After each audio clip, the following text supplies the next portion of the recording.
dit parce que c'est une première. Hein, on lance donc très bien. Là, on a déjà 6 personnes. C'est très, très bien.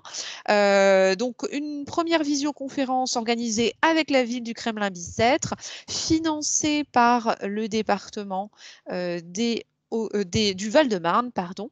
Donc, bienvenue sur cette conférence sur le tri du logement.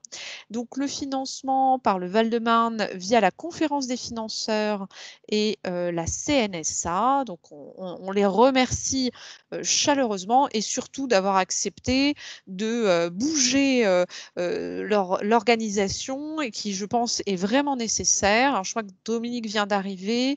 Je ne sais pas si c'est Dominique de la mairie. Si c'est le cas, n'hésitez pas à réactiver votre micro si vous voulez parler. Oui, c'est Dominique de la mairie, excusez-moi. Superbe.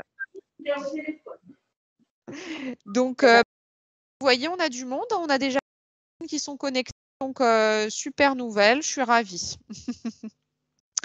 Donc aujourd'hui, on va trier notre logement. Donc voilà, je suis ravie que vous soyez tous présents pour ce moment. Donc je suis de mon côté Gwendoline Cotrez. J'ai fondé la structure Movadom. Donc bonjour Janine. Movadom, il y a maintenant un petit peu plus de 8 ans. Mon métier de départ, c'est d'accompagner le changement de domicile des seniors, donc le déménagement. J'ai accompagné plusieurs centaines de seniors dans leur déménagement et il y a un peu plus d'1 an, je me suis spécialisée dans les sensibilisations, le tri. Donc c'est vrai, la partie tri est vraiment quelque chose qui me plaît tout particulièrement et c'est pour ça qu'aujourd'hui, je propose ces conférences sur beaucoup de départements d'Île-de-France et avec grand plaisir depuis quelques mois sur le Val-de-Marne. Donc voilà. Donc, on commence là-dessus avec une première question. Finalement, pourquoi trier et faire le vide dans ses affaires? Parce que effectivement, je vous propose de faire cette conférence, mais quels peut être les bénéfices? Quels sont les bénéfices de faire ce tri? Alors déjà, la première chose, on le sait, hein, dans l'Île-de-France, les mètres carrés sont quand même relativement onéreux. Donc l'idée, c'est de gagner de la place, de faire de la place chez soi en se séparant peut-être de certaines choses. Donc vous allez normalement, suite à cette conférence, je l'espère, avoir envie de trier et donc peut-être gagner de la place. On va pouvoir aussi retrouver ses affaires parce qu'il est vrai que quand on a un logement où on a beaucoup d'affaires, beaucoup de choses dans les tiroirs, dans les armoires, parfois dans la cave, dans le grenier, souvent effectivement on a des difficultés à retrouver ses affaires, on a des choses qu'on ne voit même plus. Donc vous allez retrouver des choses en faisant votre tri. Troisième élément, ça permet également d'être plus détendu parce que c'est vrai que, alors notamment dans ces périodes où un petit peu compliquées, le fait d'avoir une activité où on se dit régulièrement, je vais faire du tri chez moi, je vais me vider la tête et j'ai cette activité qui est prévue dans mon agenda, c'est quelque chose qui fait du bien. On se projette, on fait des projets, on continue à s'activer, à bouger et ça, c'est aussi très important. Donc, ça permet d'être plus détendu, même si évidemment, je sais bien que dans ces périodes, il y a aussi l'aspect sentimental avec les objets que vous allez retrouver, que ce soit des vêtements, des livres, des meubles, tout ce que vous allez retrouver parfois, psychologiquement, ça peut ne pas être évident. Donc, il faut quand même avoir en tête que ça reste quelque chose, une étape à franchir. Et puis, dernier élément qui me semble intéressant sur une des raisons de faire le tri, peut-être que certains d'entre vous ont eu à trier, à vider le logement d'un proche, d'un parent. Et souvent, ce que j'ai comme retour, c'est que c'est des moments assez difficiles où on se retrouve avec des logements surencombrés et on passe beaucoup de temps à vider ces logements. C'est psychologiquement aussi assez délicat.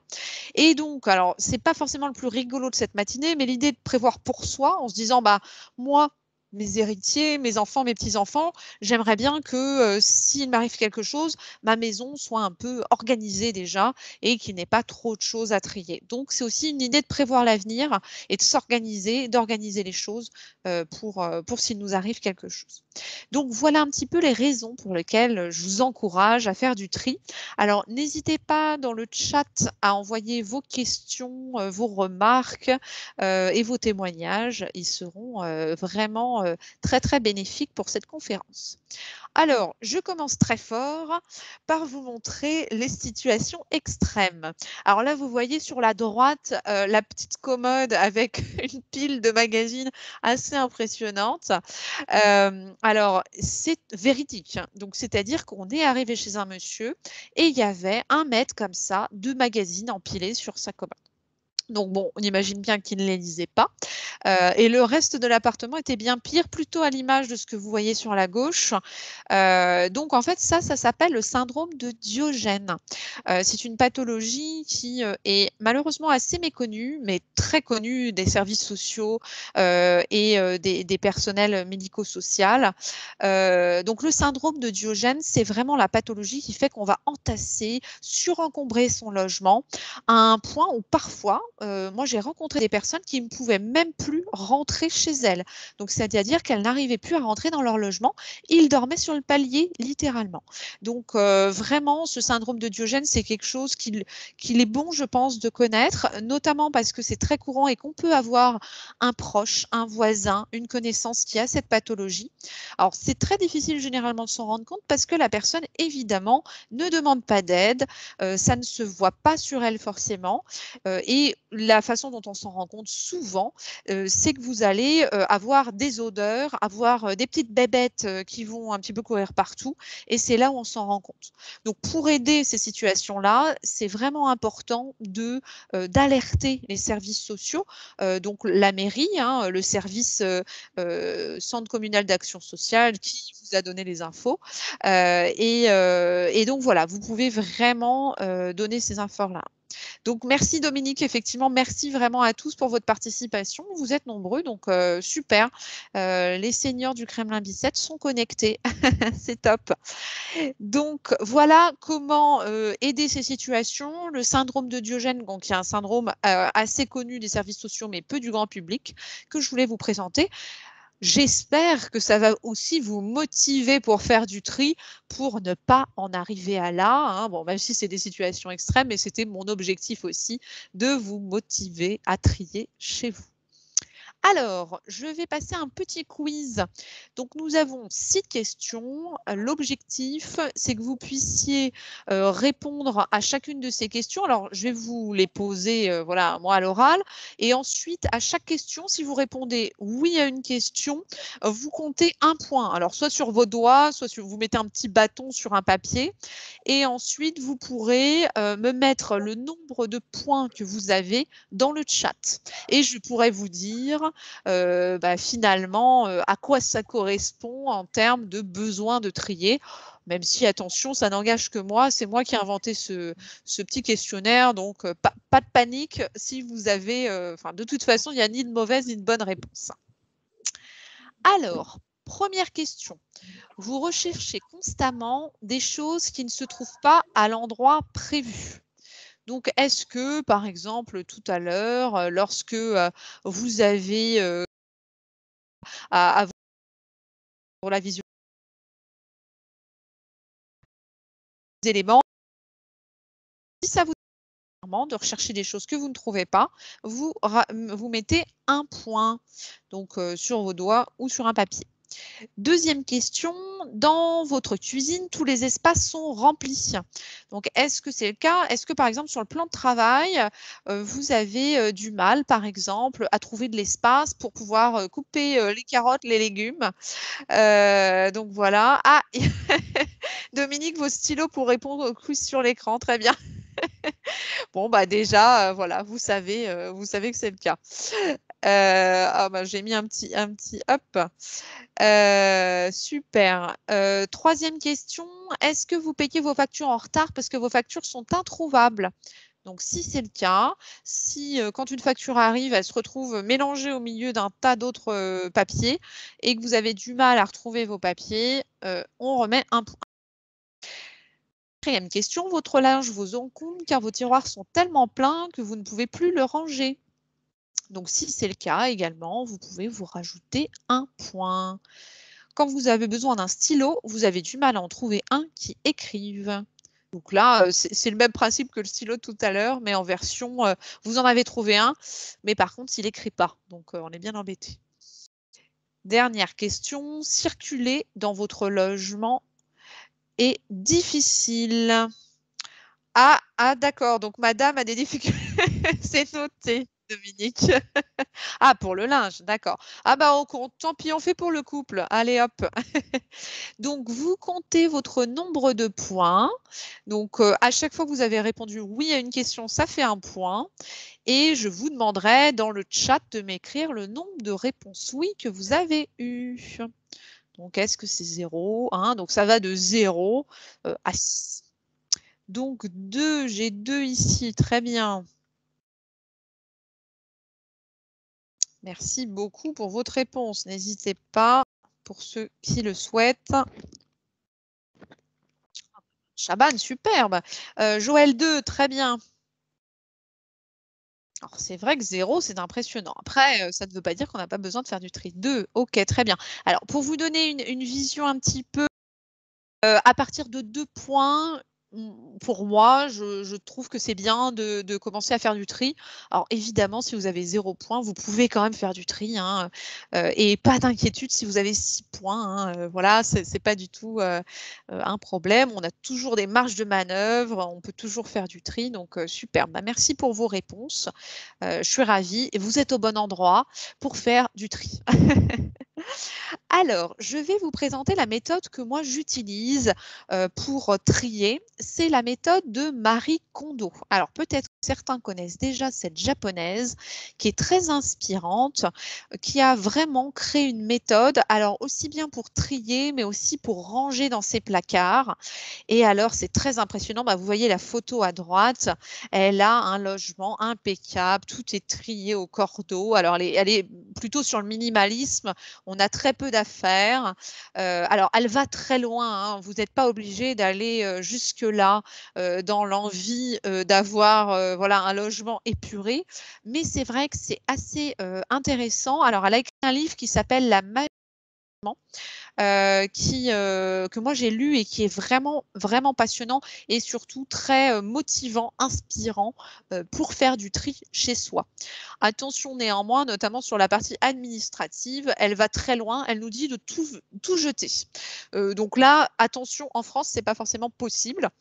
Donc, japonais, voilà, il y a une vision, certaines choses sont un peu différentes.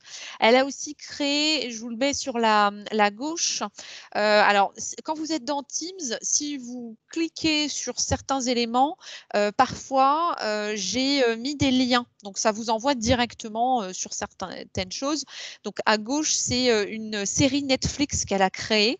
En fait, c'est comme une genre de télé-réalité et elle va chez les gens, c'est aux États-Unis, et elle ouvre les placards et elle les aide à faire du tri. Et c'est vraiment impressionnant parce qu'il y a des logements et notamment des placards, des armoires de vêtements qui sont remplis à ras-bord.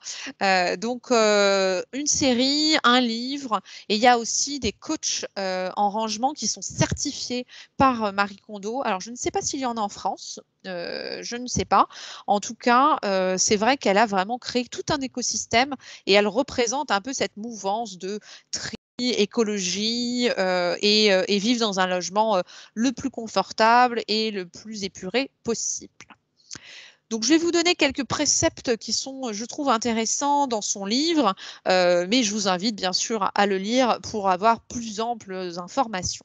Donc déjà, la première chose qui est importante quand on décide de trier, quand vous avez ce projet de faire du tri chez vous, c'est de ranger d'un seul coup complètement et aussi vite que possible. Alors, aussi vite que possible, attention, hein, je ne vous demande pas d'avoir fini le tri de la maison dimanche soir. Je ne voudrais pas qu'on me dispute parce que tous les retraités de la commune sont épuisés. Ce n'est pas du tout l'objectif. C'est juste de se donner un délai à la date, au moment où, donc par exemple, si on se dit dans 3 mois, dans 6 mois, vous aurez votre logement comme vous l'avez toujours rêvé. Donc il faut se donner une deadline, un moment où on va avoir fini ce tri. Donc ça peut être, si vous avez peu de choses à trier, se dire à la fin de ce confinement, bon après vous allez me dire on ne sait pas combien de temps ça durera, donc bon là on aura peut-être plus de temps. En tout cas, à la fin de ce confinement, j'aurai fini de trier, ou peut-être fin d'année, ou ça peut être l'été prochain. Je prévois une fête familiale dans mon logement et j'aurai bien trié et un logement le plus confortable possible. Donc voilà un petit peu cette idée de complètement et aussi vite que possible. Ensuite, autre précepte qui me semble intéressant et important à avoir en tête, je vais bien sûr, tout au long de cette conférence, vous conseiller de vendre, de donner une seconde vie en fait à vos objets, à vos vêtements, à vos mobiliers.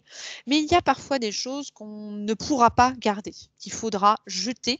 Et je sais que c'est parfois douloureux, parfois difficile, mais quand vous avez des caves, des greniers remplis par exemple, planches de bois qui ne servent à rien, de cartons ou de notices d'utilisation d'appareils électroménagers que vous n'avez plus, ou alors, comme j'ai retrouvé chez mes beaux-parents, une cave à vin qui n'a pas été suivie de très près, avec beaucoup de vin et qui ne sont plus buvables. Malheureusement, il y a un moment, il va falloir prendre des décisions un peu radicales et c'est vrai que c'est ce que nous dit Marie Kondo, il va falloir jeter. Donc je sais que ça, c'est pas évident, c'est le plus difficile, mais il faut l'avoir en tête quand on commence ce tri, qu'il y a des choses qu'on devra jeter. Donc n'hésitez pas surtout à intervenir, à poser des questions, à témoigner dans le chat. Autre élément également qui peut vous aider, il y a parfois des choses, des objets, des vêtements sur lesquels on a un doute. C'est-à-dire que on se dit finalement ça peut toujours servir, ça c'est une phrase que j'entends assez souvent, ça peut toujours servir, on ne sait jamais, au cas où j'en ai besoin. Et dans ces cas-là, ce que nous dit Marie Kondo, c'est qu'une bonne méthode, c'est de toucher l'objet, le vêtement qui vous intéresse et de voir si cet objet vous apporte de la joie. Alors, ça peut vous paraître un petit peu étrange, un petit peu ésotérique comme façon de voir les choses, mais c'est vrai que vous allez vraiment ressentir, est-ce que cet objet, ce vêtement, c'est quelque chose avec lequel j'ai envie finalement de continuer à vivre parce que vous êtes un peu en colocation avec vos affaires. Est-ce que je décide de moi ou pas? Donc, le fait de toucher ces objets, c'est quelque chose qui peut être assez efficace. Ensuite, alors là, belle photo avec plein de chaussures. Je ne sais pas si vous en avez autant. En tout cas, l'idée, c'est de les classer par famille d'objets. Donc, vous pouvez, par exemple, décider ce week-end, vous atteler, on peut le dire, aux chaussures. Donc, vous allez les regrouper au même endroit et classer par type d'objet. Donc, ça peut être les livres, ça peut être les papiers administratifs dont on va parler, ça peut être les ustensiles de cuisine, ça peut être les vêtements. Mais en tout cas, l'idée, c'est de les regrouper au même endroit pour vous rendre compte du volume d'éléments que vous avez. Et vous allez plus facilement aussi pouvoir voir les affaires que vous aviez oubliées, les affaires que vous aviez en double, les affaires que vous ne voulez plus du tout garder. Donc, c'est vrai que le fait de sortir les choses, c'est quelque chose de vraiment très important et un précepte assez important. Alors, attention à l'effet yo-yo. Alors, l'effet yo-yo, c'est le fait, par exemple, de faire ce tri. Donc, on imagine, vous avez fait un très beau tri suite à cette visioconférence et à la fin de l'année, hop, votre logement est impeccable. Et puis, début janvier, tout content, on espère, on sort de confinement, on est parfait, on est en forme et vous décidez d'aller faire du shopping. Et puis là, vous me ramenez plein de choses dans le logement et puis finalement, il faut recommencer ce tri. Donc, une des techniques qui fonctionne bien, c'est de se dire quand il y a quelque chose qui rentre, donc quand on achète quelque chose, on essaye de se séparer de quelque chose. Donc si par exemple on achète un manteau, on se sépare d'un manteau ou d'une veste. Si on achète un petit bibelot, on se sépare d'un petit bibelot. Sinon, évidemment, si on achète à chaque fois de nouvelles choses, on va avoir de moins en moins de place dans son logement. Alors, sur les familles d'objets, je commence généralement par les documents administratifs qui, je trouve, sont un petit peu moins difficiles que le reste. Pourquoi? Alors, sauf si vraiment vous n'aimez pas traiter les papiers administratifs, mais souvent, l'intérêt des papiers administratifs, c'est qu'on n'est pas trop attaché sentimentalement. J'ai rarement vu qui que ce soit pleurer face à une feuille d'impôt. Enfin, si, en voyant le montant, mais pas en la détruisant en général. Donc, c'est vrai que sur les documents administratifs, ça peut être assez intéressant de commencer par ça. Alors, attention néanmoins, on ne peut pas se débarrasser des papiers comme ça sans avoir fait un petit peu de travail au préalable. Donc, il y a un site qui est très très bien fait. Je vais vous le mettre dans le chat et vous avez aussi sur cette slide les éléments. C'est service-public.fr. Donc, ce site internet-là, il vous permet très simplement de pouvoir accéder à toutes les dates de conservation des documents. Alors, je vais vous montrer, je vais partager mon écran. Normalement, ça devrait fonctionner. Hop, donc là, vous voyez mon écran. Donc, vous voyez, je vais sur service-public.fr. Et là, on va dans papier citoyenneté, donc service-public.fr, et vous avez un petit onglet papier à conserver. Donc là, je passe la petite main dessus. Quand je mets ma souris, la petite main, j'appuie dessus. Et là, vous avez, alors je pense que pour vous, c'est peut-être un peu trop petit. Je vais essayer d'agrandir. Voilà, c'est peut-être mieux. Papier à conserver. Donc là, ça a été vérifié le 30 juin 2020. Donc, vous voyez, c'est assez récent. Et vous avez les délais de conservation de tous les documents. Donc, par exemple, si on prend la banque, vous voyez que les relevés de compte, compte courant, PEL, livret A, la durée de conservation, c'est 5 ans. Tout ce qui est contrat de prêt immobilier et contrat de consommation plus les justificatifs, à partir de la dernière échéance, c'est 2 ans.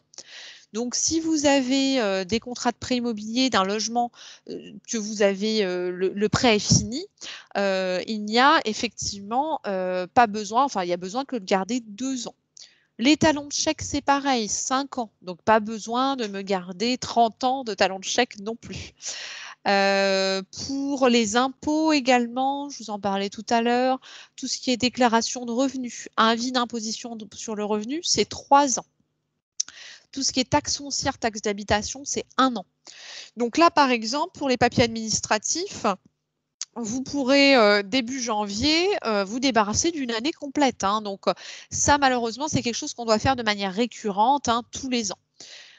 Tout ce qui est bulletin de salaire, contrat de travail, certificat de travail, on nous dit jusqu'à liquidation de la retraite. Attention néanmoins, si vous êtes en couple, il peut être nécessaire de le garder plus longtemps, notamment si vous avez la pension de réversion qui est possible. Dans ces cas-là, la retraite peut être amenée à demander les bulletins de salaire. Donc voilà, donc je vous invite vraiment à aller farfouiller sur ce site maintenant que vous êtes plus à l'aise sur Internet, donc service-public.fr.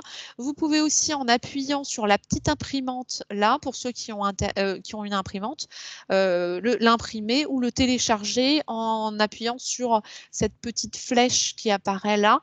Voilà, donc j'espère que vous avez pu voir ce que je vous montrais, que c'est assez clair. Et n'hésitez pas si vous avez des questions sur des éléments spécifiques au niveau des documents, n'hésitez surtout pas. Donc voilà, je vais remettre notre conférence. Donc, vous voyez ce site internet qui est géré par l'État, on est sûr en plus que c'est mis à jour. Il ne faut pas hésiter tous les ans quand même à retourner voir sur le site parce qu'il y a quand même des éléments qui peuvent changer. Je sais que, par exemple, il y a certaines choses comme les comptes bancaires, c'était 10 ans avant, maintenant c'est 5 ans. Donc, on va plutôt vers beaucoup plus de documents qui sont à garder moins longtemps. Beaucoup de digitalisation aussi. Vous pouvez aussi décider de garder tout uniquement par format numérique. Néanmoins, attention là-dessus à ne pas garder que sur votre ordinateur, mais à bien l'avoir sur une clé USB, sur un disque dur externe, parce que si l'ordinateur casse, on est bien embêté le jour où il faut retrouver les documents. Si vous vous débarrassez de papier administratif, ce que j'espère avec force, vous ne pouvez pas les mettre dans votre poubelle de tri comme ça directement. Il va falloir déchirer en fait ou rendre illisibles les informations qui sont personnelles. Il y a malheureusement beaucoup de vols d'identité, donc attention avec ça. Plusieurs possibilités. Alors, je vous ai mis à droite la déchiqueteuse classique. Alors, il y en a des électriques qui souvent sont un petit peu faiblardes. Hein. C'est ce que j'ai pu remarquer, à part celles qui sont professionnelles. Sinon, en général, ça ne tient pas très longtemps et ça fait bourrage papier assez rapidement. Il y a celle à main, mais alors là, on peut vite fatiguer. À gauche, la technique de brûler effectivement ces papiers. Donc là, c'est une espèce de petit brasero. Peut-être pas très adapté si on habite en appartement. Hein, je vous le déconseillerais très fortement. Et puis, au centre, la méthode qui me semble la plus pratique, c'est de faire finalement de la pâte à papier. Donc, vous prenez un seau, vous mettez vos papiers administratifs que vous avez triés et que vous souhaitez jeter, vous mettez de l'eau chaude, vous laissez une nuit trempouiller et le lendemain, vous avez une pâte à papier. Après, vous faites des petites boules. Alors, soit vous pouvez effectivement décider d'en faire du papier mâché et de faire des sculptures, et puis sinon, vous le mettez à la poubelle tout simplement, à la poubelle de tri. Donc ça, c'est vraiment quelque chose qui est très vertueux. Donc voilà sur les papiers administratifs. N'hésitez pas, toujours si vous avez des questions. Un autre élément qui est assez facile, je dirais, ce sont les médicaments. Donc là, l'armoire à pharmacie est quelque chose qui est vraiment nécessaire aussi de trier régulièrement, en général une fois par an. Tout ce qui est médicaments effectivement périmés ou dont vous savez que vous n'avez pas l'utilisation, vous devez les trier et les retirer de votre armoire à pharmacie. On les ramène à la pharmacie. Attention, tout ce qui est emballage en carton vide et la notice, ça part dans le tri sélectif. Et par contre, le médicament et l'emballage en contact avec des médicaments, vous pouvez le déposer à la pharmacie. Donc, n'hésitez surtout pas. L'intérêt, c'est que ça évite que ça parte dans la nature et c'est utilisé pour faire du chauffage collectif en général. Donc, ça chauffe. Enfin, voilà, c'est assez positif également. Alors, on va passer maintenant à quelque chose d'un petit peu plus délicat, que sont les vêtements. Donc là, on a fait les papiers administratifs, les médicaments. Je vous disais à faire tous les ans. Là, les vêtements, en général, c'est quelque chose qu'on peut faire d'un coup d'un seul et qui n'a pas nécessité de faire régulièrement. Après, on peut faire la méthode. Lorsqu'il y a un vêtement qui rentre, il y a un vêtement qui sort. Sur les vêtements, la première étape, ça va être de classer vos vêtements. Donc, par type de vêtements, il va y avoir déjà les vêtements, on va dire, que vous portez régulièrement, que vous appréciez. Ceux-là, évidemment, on les garde, on les met de côté, on sait très bien qu'ils nous conviennent. Après, il va y avoir les vêtements que vous n'avez pas portés depuis plus d'1 an. Là, en général, moi, je conseille de s'en séparer.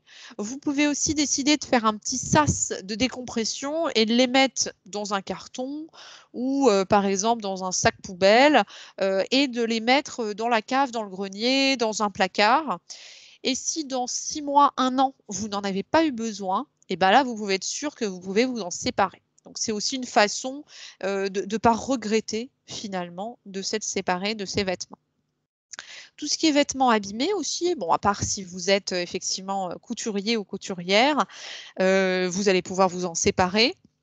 Et puis les vêtements trop petits, trop grands, je déconseille fortement de conserver des vêtements au cas où on change de taille. Je sais que, enfin, j'ai beaucoup de personnes qui, en prenant de l'âge, ont soit perdu du poids, soit pris du poids, et qui me disent oui, mais je garde. Alors j'avais tout à l'heure une dame qui disait je garde plusieurs garde-robes du 40 au 44, au cas où je maigrisse. Et je pense que ça fait que vous gardez des vêtements dans lesquels vous n'êtes pas à l'aise. C'est plutôt pas très positif justement, et ça prend de la place aussi, parce que d'avoir tous ces vêtements en double, en triple, en différentes tailles, c'est pas forcément l'idéal. Donc, tout ce qui est vêtements trop petits ou trop grands, moi, je vous conseillerais plutôt de vous en séparer. Les questions à se poser qui vont être importantes pendant ce grand tri de vêtements, déjà, c'est est-ce que j'aime ce vêtement? Est-ce que j'aime le porter? Est-ce que je me sens beau ou belle dedans?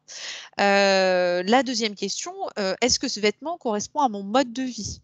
Alors, vous le savez, là, en ce moment, on sort quand même un petit peu moins qu'avant. On a aussi changé notre façon de nous habiller. Donc, vous allez peut-être avoir des choses qu'aujourd'hui, vous ne vous reverriez pas mettre parce que nos modes de vie évoluent aussi. J'ai comme exemple ma grand-mère qui était secrétaire de direction et qui avait des talons aiguilles immenses. Elle s'en est séparée parce qu'elle ne les mettait plus, il n'y avait plus l'utilité et surtout ça lui faisait mal aux pieds, il y avait des risques de chute, donc c'était plus tellement adapté. Donc c'est vrai que c'est de se poser la question, est-ce que mon mode de vie, souvent le passage de la vie active à la vie retraitée fait qu'on ne met plus forcément exactement les mêmes vêtements. Par exemple, le tailleur ou les costumes qu'on mettait, on ne va plus forcément les mettre. Donc ça aussi, ça peut vous permettre de faire un tri. Est-ce que ce vêtement me va? Donc ça, c'est une autre question à se poser, hein, comme je vous disais tout à l'heure. Est-ce que je le porte régulièrement, ce vêtement?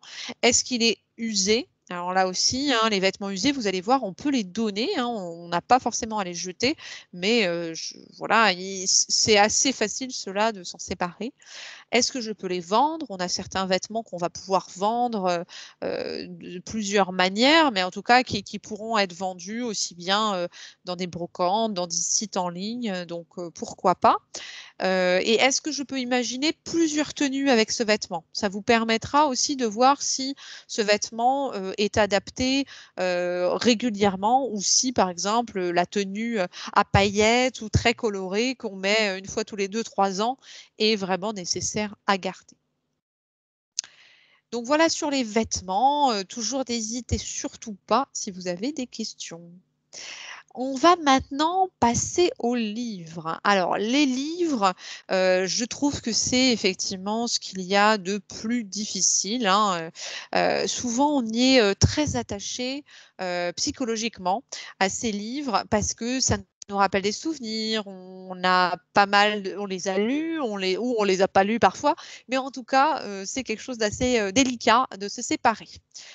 Alors, pour ramener une touche un peu humoristique, je vous ai trouvé un nom qui permet de décrire, donc c'est un mot japonais, le tsundoku. C'est l'art d'empiler les ouvrages sans les lire. Vous voyez, il y a même un nom japonais, donc qui est le fait d'aimer finalement être entouré par des livres. Donc voilà, donc peut-être certains d'entre vous ont cette caractéristique et se reconnaissent aujourd'hui. Donc, mon but, c'est que vous arriviez à vous séparer de peut-être quelques livres et d'en faire don à d'autres personnes. Donc, toujours pareil, comme pour les vêtements, là, l'idée, ça va être de les classer pour plusieurs raisons. Déjà, ça va vous permettre, quand vous allez mettre, par exemple, peut-être tous vos magazines au centre de la pièce, vous allez vous rendre compte du volume que vous avez. Vous allez découvrir des choses et des magazines, des livres, des romans que vous n'avez peut-être pas lus depuis très longtemps. Vous allez peut-être avoir des choses en double, des choses qui ne vous servent plus, et donc ça sera plus facile à trier également. Donc, on peut classer par type, donc les romans. Donc, vous allez avoir les romans que vous avez lus et appréciés, mais que vous n'avez pas l'intention de relire. Dans ces cas-là, on peut s'en séparer. Les romans que vous n'avez jamais lus, bon, c'est peut-être l'occasion pendant ce confinement de les lire. Les romans que vous n'avez jamais lus, mais vous savez que vous ne les lirez jamais, c'est peut-être l'occasion de s'en séparer à ce moment-là. Et puis après, il y aura peut-être des choses en double, des choses abîmées, des livres abîmés. guillemets. Donc, en tout cas, la partie roman est importante. Après, tout ce qui est manuel scolaire, alors manuel scolaire, on peut même aller un peu plus loin. Vous pouvez peut-être avoir gardé, si vous avez eu des enfants, les cahiers d'école des enfants, les manuels scolaires d'école des enfants. Ça, malheureusement, souvent, les associations ne les récupèrent pas parce que tout ce qui est effectivement les programmes changent régulièrement et donc ça n'a plus de valeur en fait. Et puis de plus en plus, hein, tout se fait maintenant en ligne avec des tablettes. Donc de moins en moins ces manuels vont pouvoir être utilisés. Donc ça, les manuels scolaires, vous allez pouvoir mettre de côté. Moi, je vous invite à vous en séparer et malheureusement, souvent, on devra les jeter. Vous pourrez par contre les mettre dans la poubelle de tri. Mais je sais et j'entends bien la difficulté que ça peut représenter, sauf si bien sûr vous avez des éditions très rares, des choses très anciennes qui là pourraient être revendues. Tout ce qui est dictionnaire et encyclopédie, on est à peu près sur le même constat. La plupart des associations ne les récupèrent pas. Donc là, pareil, assez délicat de vous annoncer ça, mais les encyclopédies, par exemple, si vous avez les 10 tomes d'Universalis, souvent les personnes sont obligées de s'en séparer, de les jeter. On trouve aujourd'hui quelques associations que ça intéresse, mais c'est malheureusement assez rare. Donc voilà, donc n'hésitez pas si vous avez des noms d'associations qui récupèrent des livres sur le Kremlin Bicêtre, ça pourra nous être très utile. Donc n'hésitez pas par le chat à nous l'écrire. Vous avez aussi tout ce qui est journaux, magazines. Là, souvent, on en garde beaucoup avec l'idée de garder une recette ou un article qui nous plaît. Pourquoi ne pas garder les quelques articles qui nous plaisent, faire un lutin, un beau cahier, un beau classeur avec ces éléments-là, et puis se séparer de ces magazines. Là, pareil, parfois, il m'est arrivé de pouvoir, par exemple, en déposer chez les médecins sur les salles d'attente. Mais aujourd'hui, malheureusement, avec tous les problèmes sanitaires, il est très compliqué de déposer des choses chez le médecin. Enfin, ils ne souhaitent pas qu'on les laisse. Les guides de voyage, c'est pareil. Souvent, c'est des choses qui ont une date de péremption. Hein, donc, vous allez souvent être obligé de vous en séparer, de les jeter. Alors, je sais que les livres de voyage, souvent, on a plein de souvenirs. Donc, n'hésitez pas à garder quelques livres de voyage, quelques guides de voyage qui sont importants pour vous et qui représentent des voyages voilà, qui vous ont plu particulièrement. Tout ce qui est CD, DVD, ça par contre, vous allez pouvoir les donner assez facilement à des associations qui sont très preneuses. Attention, cassette vidéo, cassette audio, ça c'est beaucoup plus compliqué à donner. Moi, la plupart des gens n'ont plus en fait les lecteurs, donc il n'y a plus d'utilité. Par contre, les vinyles, ça c'est quelque chose qu'on peut revendre assez facilement. Donc sur les vinyles, je vous encourage, si vous faites votre tri, à essayer de les revendre. Donc, les bonnes questions à se poser sur la partie livre et puis format un petit peu, comme je vous le disais, c'est déjà, est-ce que j'ai encore l'appareil pour lire ce document?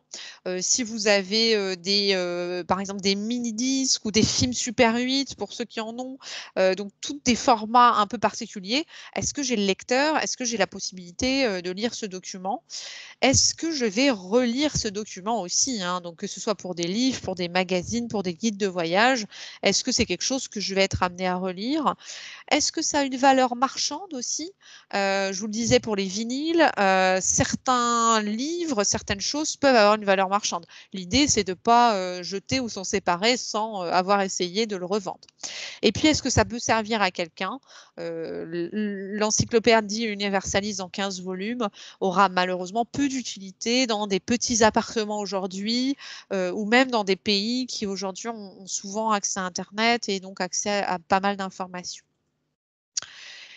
Donc voilà sur les différentes catégories qu'on a pu rencontrer. Donc une étape qui je trouve est très importante, c'est de donner. Donc on va pouvoir effectivement essayer de donner un maximum de choses une fois que vous aurez fait votre tri. Pour les vêtements, vous avez le relais. Donc je pense que tout le monde en général connaît ces petites bornes qu'on doit avoir en très grande quantité sur le Kremlin Bicêtre. Je vais regarder Alors, le site, pour trouver les adresses des différentes bornes, c'est refashion.fr. Je vais vous le mettre dans dans la barre de chat. Donc, si vous allez sur refashion.fr, alors, alors Josette, comment brûler les adresses sur les emballages? Ah oui, bah vous voyez, c'est très bonne question. Alors, Josette, je vais essayer. Est-ce que vous voulez nous allumer votre micro si vous voulez, si vous le pouvez? Je ne sais pas si ça marche. Ouais, super. Oui. Oui, donc c'est une très bonne question. Donc, c'est ce que vous me dites, c'est quand vous recevez un magazine, il y a... J'ai réactivé. Oui, ça marche bien, je vous entends, c'est parfait. Donc, vous Voilà. avez votre adresse, c'est ça qui est sur l'emballage, c'est ça? Voilà. Ouais, et ça, effectivement. Alors ça, moi, je les brûle quand c'est dans ma famille. Oui, ça peut être une idée. Sinon, vous pouvez découper au ciseau, effectivement. Vous pouvez découper au ciseau la partie plastique parce que le problème, c'est que effectivement, c'est du vrai plastique. Là, pour le coup, vous ne pouvez pas le mettre dans l'eau, ça ne va pas se défaire. Super, merci Lisette pour votre intervention. Je désactive votre micro. Donc, refashion.fr, vous allez pouvoir trouver toutes les adresses où il y a des petits boîtiers relais où vous pouvez déposer donc tous les vêtements, les chaussures. Vous pouvez déposer, alors les chaussures par contre, il faut les mettre par deux. Vous pouvez déposer aussi les sacs. Vous pouvez déposer le linge, même si c'est en mauvais état, même si c'est troué, n'hésitez pas. En fait, alors là, vous voyez, il y a une partie qui va dans les boutiques. Il y a 55% qui va à l'export. Donc, en fait, il y a beaucoup, notamment dans les pays d'Afrique. Donc, il y a beaucoup de choses qui partent dans les pays d'Afrique. 10%, ça fait des chiffons d'essuyage. 26%, ça va être de l'isolant. Donc, on va en faire de l'isolant pour les maisons. Donc là, tous les tissus que vous allez pouvoir donner vont être utilisés. Et il n'y a que 3% qui est brûlé en déchets. Donc, il y a vraiment une utilisation énorme de tout ce qui est vêtements. Pour les livres, j'ai une association que je trouve vraiment particulièrement intéressante, c'est Recyclivre. Donc, je vous mets pareil le lien dans le chat. Donc, cette association, en fait, alors ils peuvent venir chercher les livres si vous en avez plus de 200, je crois. J'ai une dame dernièrement qui l'a fait, ça a très bien marché. Vous mettez en carton et ils viennent les chercher. Alors en ce moment, avec la crise sanitaire, en fait, ce qu'ils font, c'est que vous le déposez sur le palier et ils viennent les chercher. Vous pouvez aussi leur déposer. Ils ont une boutique dans Paris. Et sinon, en règle générale, ce qui se passe, c'est que vous faites des cartons et vous l'envoyez par la poste, mais sans payer les frais postaux. Donc, c'est vraiment très intéressant ce fonctionnement. Donc, n'hésitez pas à aller voir sur donc Recyclivre. Alors, c'est peut-être recyclivre.com. En tout cas, en tapant Recyclivre sur un moteur de recherche type Google, vous devrez retrouver facilement. Ensuite, bon, bah, les associations classiques que vous connaissez, j'imagine tous. Donc, vous avez Emmaüs, vous avez donc Apprentis d'Auteuil, Secours catholique, Secours populaire, la Croix-Rouge. Donc, je ne sais pas si vous voulez échanger sur les structures qui existent sur le Kremlin 17. J'imagine que vous devez, alors je regarde, mais il doit y avoir la Croix-Rouge, il me semble. Donc Croix-Rouge française, ok, très bien. Donc après, il y a beaucoup d'associations qui récupèrent les vêtements, les livres. Toutes ces associations, généralement, sont assez dynamiques. Donc, il ne faut pas hésiter à les contacter. Il y a aussi certaines paroisses qui récupèrent les choses. Là, par contre, dans ces cas-là, là, vous ne pourrez pas déposer des vêtements en mauvais état. Là, ça sera des choses qui seront utilisables, il faut les envoyer propres voilà. Donc voilà sur les différentes associations. Ensuite, vous pouvez aussi imaginer de vendre un certain nombre de choses. Donc vous avez par exemple les salles des ventes qui peuvent vous permettre de revendre des éléments. Attention néanmoins, les salles des ventes, on est quand même sur des choses qui doivent être d'une assez grande Paris, le plus connu, c'est Drouot. Vous pouvez envoyer des photos à certains commissaires-priseurs, c'est gratuit, de vos objets et ils vous feront une évaluation. Donc ça, n'hésitez surtout pas à le faire. C'est pour les choses qui aient quand même une certaine valeur parce qu'en général, vous avez ensuite à comprendre les frais de transport vers la salle des ventes. Et en deuxième lieu, vous avez également toute la partie commission. Donc il y a entre 10 et 20% de commission par le commissaire-priseur. Donc attention aussi là-dessus. Ensuite, les vides-greniers, bon, c'est une bonne façon pour vendre notamment les vêtements, les livres, plein de choses, évidemment à très bas prix. Néanmoins, en ce moment, les vides-greniers, c'est pas vraiment la bonne période. Après, vous avez aussi tout ce qui est Internet. Donc, pour ceux qui sont le plus à l'aise, Le Bon Coin, hein, qui, je pense, vous connaissez tous, où on peut vendre une maison, on peut vendre des vêtements, des bibelots, des meubles, un petit peu de tout. Par contre, attention vraiment avec ce site internet, il y a malheureusement énormément d'arnaques. Donc, les règles de base quand on se met à vendre sur ces sites-là, c'est déjà, moi je vous conseille de faire une adresse mail. Donc, vous pouvez le faire la vente, sans mettre votre nom, votre prénom, ni votre adresse, rien du tout sur cette adresse, complètement anonyme. Donc vous pouvez marquer, je ne sais pas, Josette 60 par exemple, comme vous le préférez. Vous pouvez même ne pas mettre du tout de votre prénom. En tout cas, quelque chose le plus anonyme possible qui vous permette ensuite, parce que cette boîte mail sera utilisée pour recevoir plein de messages, elle sera en ligne. Donc, potentiellement, vous allez avoir énormément, c'est-à-dire de la publicité, comme on a dans la boîte aux lettres, mais en version numérique. Donc ça, ensuite, ne jamais faire rentrer quelqu'un chez soi si on est seul, parce que vous allez avoir des gens qui viennent acheter un meuble, un bibelot, et qui malheureusement ne viennent pas pour de bonnes intentions. Donc dans l'idéal, on essaie de rencontrer la personne dans un lieu public. Et toujours se faire payer aussi par espèces. Il y a aussi beaucoup d'arnaques sur le fait qu'on va vous dire « je vous ai fait un virement, je me suis trompé de montant, renvoyez-moi la différence ». Et en fait, vous renvoyez la différence et vous vous rendez compte qu'on ne vous a jamais envoyé de virement. Donc voilà, il y a beaucoup, ils sont ils inventent de nouvelles choses un petit peu tous les jours hein, sur les arnaques en ligne. Donc il faut bien faire attention. On peut aussi être accompagné par enfants, petits-enfants, amis qui sont peut-être plus habitués pour les premières ventes. Un autre site intéressant, Momox. Alors, Momox, c'est un site que vous connaissez peut-être pas, qui est spécialisé dans la vente de livres. Donc, en fait, ils vont vous racheter vos livres. Alors, je vous mets aussi le lien dans le chat. Et alors, ça marche particulièrement bien. Moi, je l'ai fait avec les bandes dessinées de mon mari. Alors, vous pouvez rentrer en fait sur le site de Momox le code barre d'un livre. Alors, je vais vous montrer. Vous allez voir, on va faire le test ensemble. Comme ça, vous allez, hop. Alors, je vais aller chercher un livre, un exemple de livre.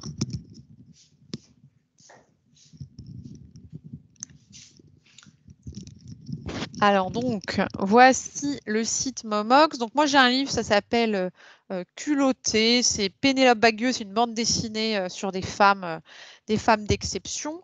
Donc en fait, vous allez pouvoir la rentrer le code ISBN ou code barre. Ce code barre, vous le retrouvez, c'est le petit code barre qu'il y a derrière le livre.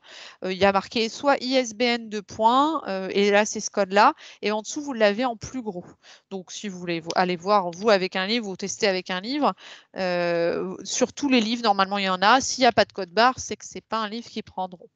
Donc là, je mets le code barre et j'appuie sur « C'est parti ».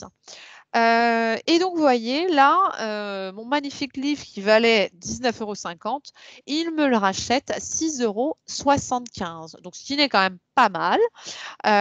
Bon, c'est un livre qui est assez récent et qui est très beau, donc je pense très demandé. Donc ce livre-là, effectivement, donc ensuite vous rajoutez au panier. Et moi, ce que j'avais fait, c'est que j'en avais fait plein comme ça. J'en avais fait 200. À la fin, j'avais à peu près 200 € de prix de vente, donc j'étais très contente. Et j'ai fait des cartons. J'ai scotché un petit code barre Colissimo sur le carton que j'avais imprimé. C'est gratuit, hein, c'est eux qui s'en chargent. Et j'ai déposé dans un relais. Donc moi, c'était dans une station-service. Ça peut être dans une boutique ou n'importe quel commerçant. Bon, évidemment, hein, toujours pareil, avec ce petit astérix dans ce moment, on est dans une période particulière. Et quelques jours plus tard, j'ai reçu les 200 € sur mon compte. Donc, vous voyez, c'était quand même extrêmement efficace et rapide. Donc, vraiment, ça, si vous avez beaucoup de livres, n'hésitez pas à essayer de les vendre. Ça fonctionne très, très bien, très, très facilement. On a cette très grande chance avec les outils numériques maintenant de pouvoir revendre assez facilement les choses. Ah super Joël, merci beaucoup. Minimum de vente 10 €. OK. Super, donc j'imagine que vous êtes habitué. Et il y a aussi Gibert. Ouais, Gibert fait, je crois, donc on a Gibert Joseph, exactement le même fonctionnement. Vous rentrez le code barre et c'est très rapide. Alors pour ceux qui ont un smartphone, vous pouvez télécharger l'application. Je ne sais pas si ça marche avec Gibert. On scanne les codes barres et alors ça va encore plus vite. Donc on peut scanner directement avec l'appareil photo du téléphone. Donc, c'est top. Gibert, oui, c'est ça, sur gibert.com. C'est pareil, vous vendez. Alors après, ce qui peut être intéressant, c'est de regarder combien, si l'un ou l'autre vous offre plus. Moi, je crois que j'avais essayé et que chez Momox, j'avais réussi à avoir un petit peu plus. C'était des bandes dessinées, donc c'est peut-être pour ça. Ça dépend peut-être des types de livres. Donc vous, Joël, vous avez dit, n'hésitez pas à nous écrire si vous avez utilisé Gibert. Est-ce que ça a bien marché? L'expérience derrière, est-ce que ça fonctionne bien? En tout cas, ça peut faire un petit peu de sous. Les deux, ok, super. Et alors, une préférence, peut-être ou pas, hein. Donc voilà sur Momox. Hop. D'accord, Gibert en prend moins, mais plus cher. Bon, bah, comme quoi, vous voyez, effectivement, il faut voir. Ça dépend de votre situation et de la personne. Alors, pour les vêtements, à Gibert, c'est 15 € le minimum. Bon, bah voilà, on a les mêmes contraintes, ça c'est clair, que c'est toujours un petit peu la problématique. Donc, je vous propose maintenant de nous intéresser aux vêtements. Donc, la revente des vêtements, on a un site qui s'appelle Vinted, qui est vraiment super. Alors, vous le connaissez sans doute parce que, alors là, en termes de publicité, je pense qu'ils ont arrosé complètement sur la télé notamment. Alors, je vais vous repartager mon écran. Hop. Pareil, c'est très simple d'utilisation et là, on peut vendre vraiment tous ces vêtements. Donc, tac. Donc, vous allez sur vinted.fr. Il y a une partie vente et articles. Alors, eux, ils nous tutoient. C'est un peu de gêne hein, comme site, je vous le dis tout de suite. Mais on peut vendre tout type de vêtements. Il n'y a aucun problème. Ce n'est pas réservé aux moins de 30 ans. Hein, pas d'inquiétude. Donc, là-dessus, vous allez par exemple. Donc, il faut rajouter une photo. Donc, moi, j'ai mis un petit pull rose en exemple. Voilà. Donc, on peut mettre pull rose, il faut mettre un petit titre, il faut décrire aussi l'article et après il va falloir sélectionner les catégories, donc être le plus précis possible. Donc là par exemple, c'est un sweat à capuche de la marque, alors je ne sais pas quelle marque, on va mettre Kiabi, c'est une taille M, hop. Il faut mettre en bon état, donc très bon état. Quelle est la couleur? Alors là, il nous le trouve automatiquement. Et donc, vous allez mettre un prix Et alors, ce qui est assez chouette, c'est que vous voyez, on peut voir des articles similaires déjà vendus et voir à combien les autres personnes ont mis le prix. Vous voyez, malheureusement, là, on est plutôt aux alentours des 2 €, hein, donc on n'est pas énorme. Donc, bah, nous, il faut mettre 2 € aussi. Le principe est à peu près le même que tous les sites que je vous ai montrés depuis tout à l'heure. Vous allez avoir des personnes qui vont vous acheter votre pull, qui vont mettre les sous sur le site. Vous ensuite, vous avez à l'envoyer, une petite étiquette imprimée. Vous avez à l'envoyer, évidemment gratuitement, et vous recevez les sous une fois que l'acheteur a dit qu'il avait bien réceptionné. Ah super Joël, vous avez testé. Ah très bien. Ah très bien Dominique aussi testé. Vous se débarrassez des vêtements. Cassette vidéo et audio. Bah, superbe. Et oui, alors c'est vrai que ce qui marche le mieux sur Vinted, il faut l'avouer, c'est tout ce qui est articles d'enfants. Si vous avez des jouets, des vêtements d'enfants, n'hésitez surtout pas à le faire. Alors là, ça part une vitesse folle. Ça part beaucoup mieux. Et puis, il faut mettre des prix très très bas, hein. On va pas se mentir. On est quand même sur des sites où on est sur la seconde main. Par contre, ce qui est intéressant, c'est que si vous souhaitez renouveler votre garde-robe, alors une fois que vous aurez fait votre tri, vous pouvez aussi trouver des trucs très très sympas à vraiment pas cher, hein. Vous avez vu là, 2 €, on a des sweats, des pulls. C'est comme on trouve sur les vides-greniers, sauf que là, c'est un peu mieux classé en fait. Voilà. Donc, par contre, il faut payer les frais de port, donc attention avec ça. Donc sur Internet, comme on l'a vu, plein d'outils numériques intéressants qui marchent très très bien, donc comme nous l'a confirmé Joël. Par contre, attention, il faut voilà, quand même faire attention aux arnaques. Et moi, je vous invite toujours à créer une adresse mail spécifique de vendeur qui vous permet de vraiment faire deux parties différentes. Ensuite, si vous avez effectivement des choses à jeter, on a bien sûr les encombrants, hein, qui permettent de jeter assez facilement. Vous pourrez, tout ce qui est mobilier, grosses choses, ça peut être une bonne façon de vous en débarrasser. Donc sur les encombrants, c'est sur rendez-vous par téléphone. Là, je suis sur le site de la ville. Donc ça, c'est super. Pour les faire ramasser, il suffit de prendre rendez-vous. Alors, il y a un numéro vert. Je vais vous le mettre hop, dans le chat. Donc, si vous triez et que vous avez des grosses choses à vider, c'est un numéro vert 0800 094 007. Donc, c'est la ville Kremlin-Bicêtre, hein. Là, je n'invente rien. Et c'est une date vous est donnée pour qu'on vienne chercher les éléments.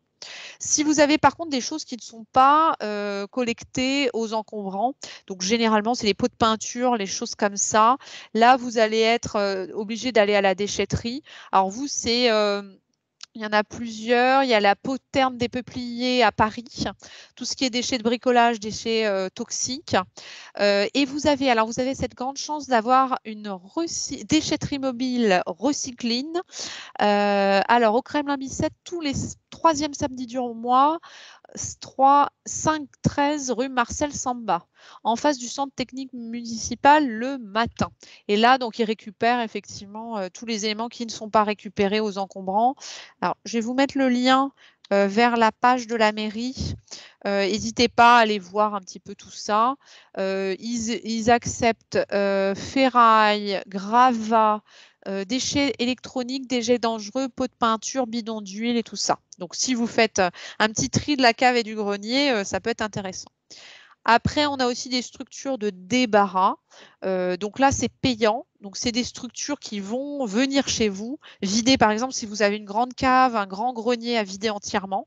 Attention, c'est payant et ça coûte un peu de sous quand même, hein. Donc, il faut avoir bien ça en tête, que le fait de faire appel à une structure de débarras, on est entre 50 et 100 € du mètre cube. Donc, ça peut aller très, très vite, hein. Un mètre cube, ça ne fait pas grand-chose en termes de volume. Donc, je vous remercie beaucoup pour votre participation. Cette visioconférence est finie. J'ai été ravie de pouvoir échanger avec vous. J'espère que vous avez tous envie de trier suite à cette visioconférence. Je vous invite alors à cliquer sur, donc vous avez le slide questionnaire satisfaction.